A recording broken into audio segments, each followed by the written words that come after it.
Merci à toi, Guylain Lukinga.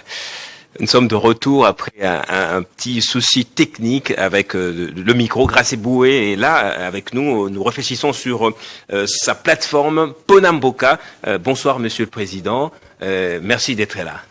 Je vous remercie à nouveau. Alors, donc j'espère que là maintenant les gens arrivent à vous capter justement. Ça peut arriver. Peut-être que Madame Setia Koudoua, qui était là avant vous, a dû prendre tout le souffle du micro. Elle est partie avec ça. Alors, on parlait tout à l'heure de votre plateforme qui a 2 années d'existence déjà.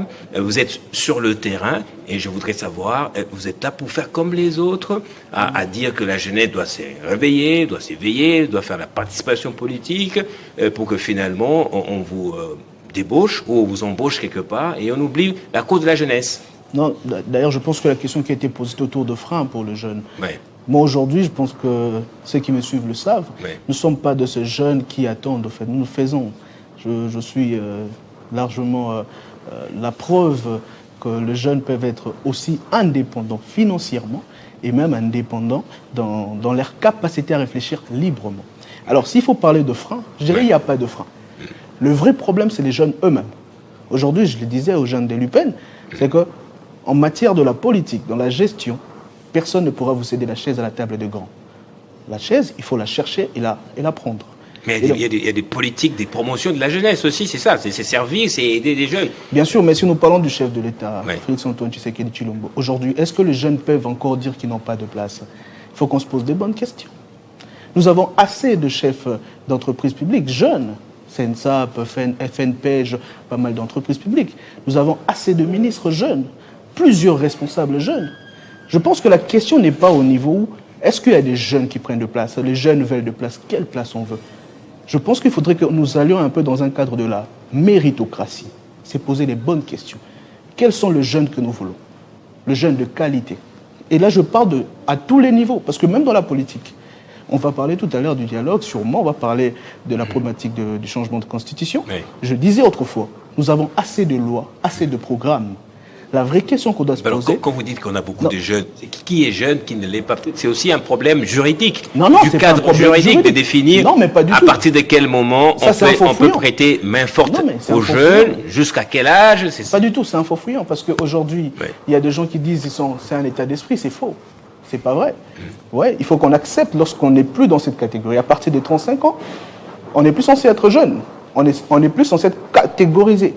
Dès que j'aurai 35 ans, vous ne me verrez plus parler de la jeunesse. On est d'accord? Voilà. Donc aujourd'hui, je vais dire que la jeunesse est d'abord de 18 à 35 ans. Et donc lorsqu'on est dans cette fourchette, on ne peut plus se poser la question de savoir qui va me donner le poste, qui va me donner quoi que ce soit. Il faut se poser la bonne question. Qu'est-ce que je fais pour être là où il faut que je sois? Et donc, on ne peut pas attendre à ce qu'un vieux qui a 70 ans, 75 ans, c'est de dire, ben voilà, moi je vais en retraite politique pour vous laisser la place. Et donc, je pense que c'est aux jeunes de se prendre en charge. Et c'est même ce que Ponamboka enseigne. Cette prise en charge, elle est révolutionnaire. Elle est démonstrative. Elle s'est faite à travers les outils démocratiques. Non, mais elle est démonstrative. Ouais. Elle s'impose. Comment? Par les actions, bien entendu. Oui. Parce que, est-ce qu'il faudrait que le chef de l'État, par exemple, prenons un exemple très simple, est-ce qu'il faudrait que le jeune Congolais comprenne qu'il est à l'âge, lorsque dans son quartier, c'est lui que tout le monde apprécie, lorsqu'il faut rassembler l'argent, par exemple, pour gérer le problème de la SNEL, c'est à lui qu'on fait confiance. Il a la confiance de presque tous les responsables du quartier. Est-ce qu'à ces jeunes, on doit encore lui dire que tu as le droit de pouvoir tenter d'être candidat député national ou provincial? Vous voyez, c'est une sorte de peur d'essayer, une sorte de peur de l'inconnu. Parce qu'il y a un plafond de verre, justement. Non, ce sont des stéréotypes. Je pense les seuls jeunes qui réussissent, qui parviennent à se faire entendre, c'est quand ils ont un parrainage politique. Attendez. Oui. Je vais vous dire quelque chose de très important. Je suis venu au Congo. Je suis né ici. Je suis né à Massina, Siforko. Okay. D'accord. Je suis parti en France par... Je ne sais comment expliquer. Ce sont des méthodes que je pourrais vous épargner. Ah bon? Je suis rentré... Par la grâce de Dieu, on va dire, pour être bien résumé. Beaucoup de choses. Je suis rentré ici. Tout ce que j'ai gagné aujourd'hui dans mes affaires, dans tout ce que je fais, c'est ici au Congo. Et je ne suis pas le seul. Le vrai problème, ce n'est pas ce que nous sommes. Vous savez, je dis souvent ce que Sartre dit toujours. L'important, ce n'est pas ce qu'on fait de nous. Ce que faisons nous-mêmes de ce qu'on a fait de nous. Il faut qu'à un moment donné, on se pose la question. Ceux qui sont là, qu'est-ce qu'ils ont fait pour arriver là-bas? Le problème, ce n'est pas toujours le parrainage. Aujourd'hui, vous allez au FOGEP partout, vous ne verrez jamais mon nom quelque part où j'ai eu à avoir un financement quelconque. Vous avez des jeunes qui aujourd'hui se sont démarqués en politique. Ce n'est pas forcément le parrainage. Et même le parrainage, comment on parraine? C'est lorsqu'on agit. Il faut toujours être dans cette politique de premier pas. Il faut démontrer qu'on est capable. On ne va pas venir vous chercher à la maison, vous dire que je vais vous parrainer. Donc, les jeunes doivent comprendre qu'avant tout, ils doivent toujours être ceux qui font le premier pas. Alors, quel est le comportement ou l'attitude qui est vraiment caractéristique des jeunes Congolais aujourd'hui? C'est la culture de la facilité, la culture de l'encensement de l'autre, la culture héritée notamment de la musique. Et comment changer tout ça pour que les jeunes aient une nouvelle trajectoire de vie, à devenir comme vous des self-made men? Vous avez puisé de cette force-là, pas ici, ailleurs peut-être? Non, pas forcément. Vous savez, aujourd'hui, dans le monde actuel, j'ai des amis qui ont fait l'UCC, qui font de master à la Sorbonne, En fait, nous sommes dans un monde numérique. On peut être instruit mieux que celui qui fait la Sorbonne, par exemple. Après, je pense que moi, pour répondre à votre question, je dirais, les jeunes sont dans une démarche de victimisation. Et c'est ce que moi, je n'aime pas. Ouais, on est dans une sorte de... C'est un peu, excusez-moi, mais c'est un peu comme, on veut dire, les femmes sont ceci, les femmes sont... Je suis d'accord avec les luttes, mais je pense que cette démarche-là voudrait dire que nous, on doit attendre que les gens décident sur nous. Or, moi, je suis dans une démarche où je dis, personne ne décide sur nous, décide pour nous. Il faudrait que nous soyons capables de démontrer que nous pouvons décider de nous, nous-mêmes. Or, pour y arriver, qu'est-ce qu'il faut? Il faut d'abord accepter en premier lieu que nous sommes capables de le faire. C'est une acceptation. Et ça passe au niveau du subconscient. Ouais. Donc c'est un problème vraiment psychologique. Dès l'instant où dans notre subconscient, on accepte qu'on est capable de faire, et dans la vie active, on commence à faire, plus nous restons persévérants dans l'effort, plus nous arrivons au jour où chacun de nous vivra son 12 heures.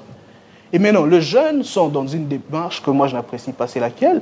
C'est une démarche où on s'est dit, il faudrait tout de suite qu'on ait ce qu'on veut. C'est la culture de la facilité, oui. Exactement. Quand on dit chancer le copain en bas. Tout justement. On ne veut pas persévérer dans l'effort. Le travail, c'est ça. Mais c'est le travail. C'est toujours le travail. C'est l'action, c'est la foi. Que répondez-vous à ceux qui ont comme narratif la manipulation de la jeunesse? Ils disent, si les jeunes sont ce qu'ils sont aujourd'hui, c'est parce qu'ils sont manipulés. C'est toujours de la victimisation où il existe réellement aussi une tentative des politiques à manipuler les jeunes. Nous sommes dans un monde capitaliste. Oui. Soit on est le loup, soit on est la proie. Je pense que c'est vrai, c'est ça le vrai problème. Parce qu'il y a même de jeunes qui sont aussi des loups pour d'autres jeunes. Il n'y a pas que de vieux qui sont des loups pour la jeunesse. Il faut choisir son camp. Ça ne changera pas. C'est comme lorsqu'on parle du chômage au Congo. Moi, j'ai dit aux jeunes, c'est vrai qu'il y a un problème. Mais n'oubliez pas, même en France, aux États-Unis, où il y a le plein emploi, il y a de SDF. Il y a de ceux qui quémandent. Et donc, on n'arrivera jamais à une vue, un monde, tout est parfait. C'est quel camp nous choisissons, nous? Est-ce que je veux rester du côté de ceux qui pleurent ou de ceux qui se réjouissent? Parce que nous sommes dans un pays, on déplore les embouteillages, parce qu'il y a des gens qui achètent des véhicules. Il y a des jeunes qui finissent les études, il y a d'autres qui trouvent de l'emploi, d'autres non. Et en fait, le problème, c'est à ces niveaux-là. Qu'est-ce qu'on veut? Et dès l'instant où le jeune commence d'abord à comprendre que le regard ne doit pas être vertical, c'est-à-dire attendre de l'État-providence tout ce qu'il faut, mais que le rapport doit être horizontal. L'entraide aussi entre jeunes aussi, oui. Oui, l'entraide, c'est une partie, mais d'abord, c'est décision interne de faire. C'est ça, c'est là où tout commence. Lorsqu'on prend la décision de faire, l'univers vous accompagne et met devant vous des personnes qui vont vous aider à aller vers la légende personnelle. C'est ce que dit Paolo Coelho dans L'Alchimiste. Les jeunes ont quand même besoin aussi d'être mentorés, comme ça, coachés. Alors, est-ce que le débat sur le changement de la Constitution devait être un débat préoccupant pour les jeunes ou pas? Bien entendu. Si oui, dans quelle mesure? Je pense déjà que le débat, c'est un débat national. Et la jeunesse va être d'une manière directe le premier bénéficiaire de réformes qui vont être mises en place. Du changement de la Constitution? Du changement, bien entendu. Si changement il y a.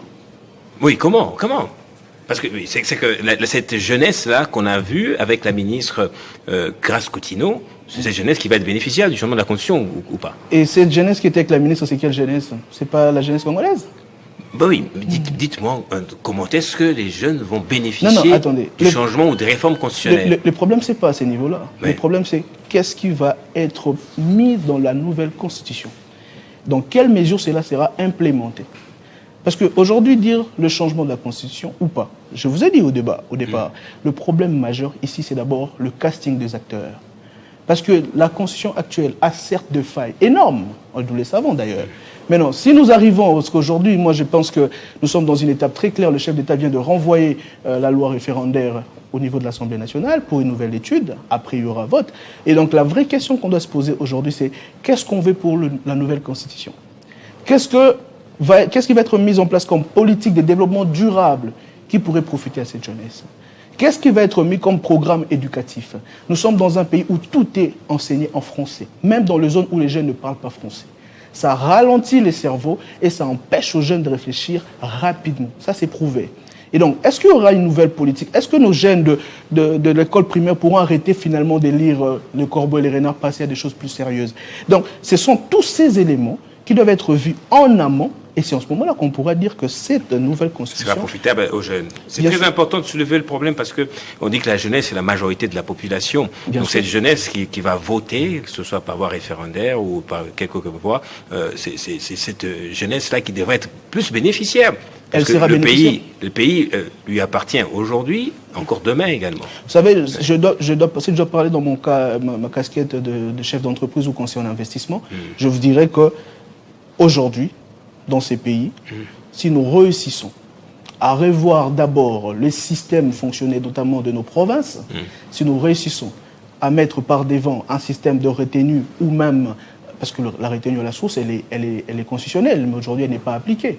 Si nous permettons aux provinces, dans une décentralisation économique organisée, si nous permettons aux chefs de territoire, aux AT, avoir dans le PDL 145 territoires une prise d'action avec une participation active, je pense que d'abord on va réussir un élément très important, l'exode rural. On va freiner. Parce qu'aujourd'hui, tout le jeune se concentre à Kinshasa.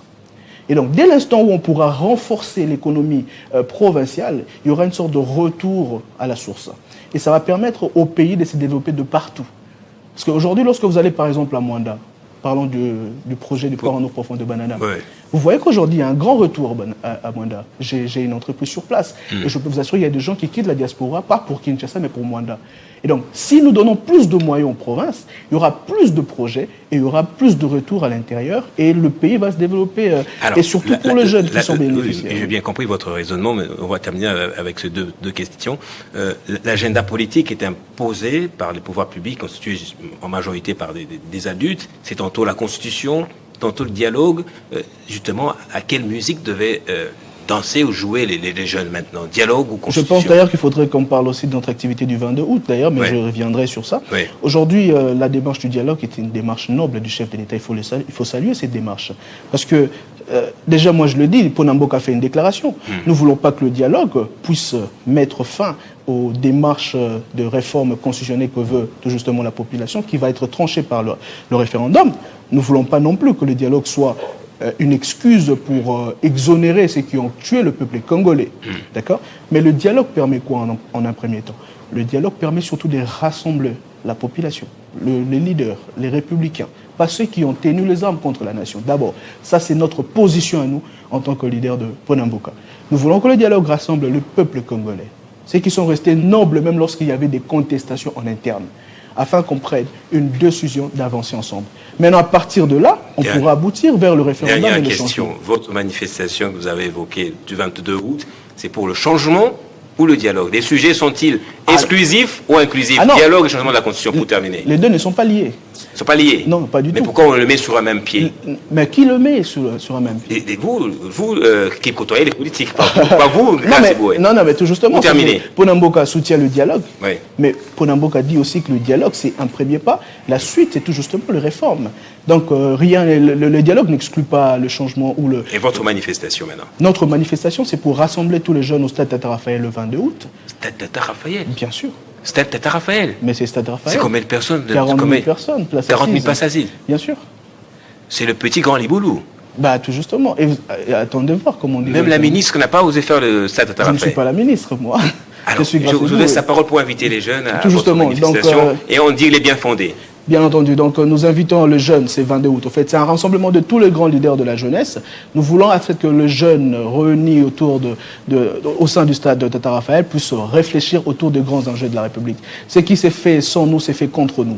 Et donc, c'est très important pour nous de réfléchir ensemble. On va asseoir certaines bases et cela va permettre à ce que le jeune qui seront là puisse être sensibilisé, puisse comprendre qu'aujourd'hui, on ne peut plus continuer à être des leviers. Il est temps d'être vraiment de vrais acteurs et de manière très active. Voilà, c'est par ce mot, être des vrais acteurs et de manière active que cette émission prend fin. Merci à Gracie Boué, merci à toute l'équipe ici au studio et en régie. Le journal, c'est tout à l'heure avec Bédrine Kenge. Quant à moi, je vous dis au revoir à la prochaine occasion. Merci.